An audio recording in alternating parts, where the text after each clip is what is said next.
Savez-vous comment réagir en cas d'accident ou de malaise? Est-ce qu'on connaît, nous les Français, les gestes qui sauvent? C'est la question qu'on va se poser avec vous ce matin, Maud Descamps. Bonjour Maud. Bonjour Damien. Donc l'Assemblée nationale a adopté à l'unanimité une proposition de loi visant à sensibiliser la population aux gestes qui sauvent.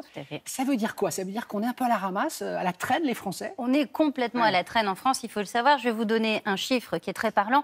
En France, chaque année, il y a entre 40 000 et 50 000 décès à cause d'un arrêt cardiaque ou ce qu'on appelle la mort subite de l'adulte.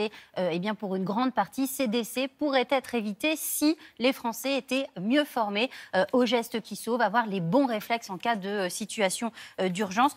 Aujourd'hui, on estime que seulement 46% des Français sont formés, savent comment réagir en cas de malaise, en cas d'arrêt cardiaque. C'est pas beaucoup. En Norvège, par exemple, 80% de la population est formée à faire un massage cardiaque. Dans les pays anglo-saxons, eh bien, c'est la même chose. Et tout ça, ça a une conséquence. C'est une conséquence sur le taux de survie. Typiquement, si vous faites un malaise cardiaque en Scandinavie, vous avez entre 20 et 40% de chances de survivre à votre arrêt cardiaque. En France, c'est 3 ou 4% seulement.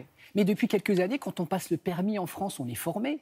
Alors, il y a une obligation, en effet, pour tout candidat qui passe le permis de conduire, de connaître les premiers gestes les premiers gestes de secours. Sauf que c'est pas une formation complète, c'est simplement une connaissance théorique. Il faudrait initiation légère, on va dire. Exactement. Il n'y a pas vraiment de pratique. Alors, il faut noter quand même qu'il y a eu une amélioration, en tout cas, dans le nombre de demandes de formation, notamment après les attentats, vous savez, de novembre 2015. Il y a eu une très forte demande de la part des Français. Et puis, il y a aussi toute une série de campagnes qui ont été lancées à partir de 2016 par le ministère de l'Intérieur notamment, pour pousser les Français à se former davantage aux gestes qui sauvent. Mais concrètement, cette proposition de loi, elle dit quoi? Elle propose quoi? Alors, elle propose plusieurs choses. Déjà, l'objectif, c'est d'atteindre les taux de la Scandinavie, c'est-à-dire sensibiliser 80% de la population française dans les 10 prochaines années aux gestes qui sauvent et avec surtout un focus sur le massage cardiaque. Si on sait faire un massage cardiaque, on peut éviter environ 3000 décès par an. Sauver 3000 vies, c'est déjà énorme. Le texte veut aussi instaurer un statut de citoyen sauveteur, c'est-à-dire des citoyens formés qui pourraient être mobilisés en cas de besoin, en cas de situation d'urgence. L'autre idée, c'est aussi de créer une grande journée nationale de sensibilisation à l'arrêt cardiaque pour que les gens puissent savoir aussi comment réagir. Et puis, autre idée, c'est de renforcer les sanctions en cas de dégradation des défibrillateurs. Vous savez, par exemple, ici, sur le plateau de Télématin, quelque part, il y a un défibrillateur qu'on peut aller chercher si quelqu'un fait un malaise cardiaque. Si quelqu'un dégrade cet appareil, demain, il y aura plus de sanctions pour s'assurer que tout le monde respecte le matériel.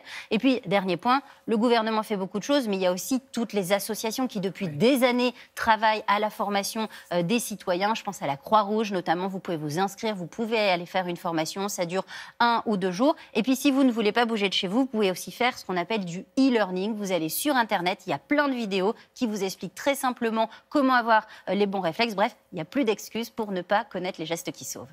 Merci beaucoup Maud, c'était très clair.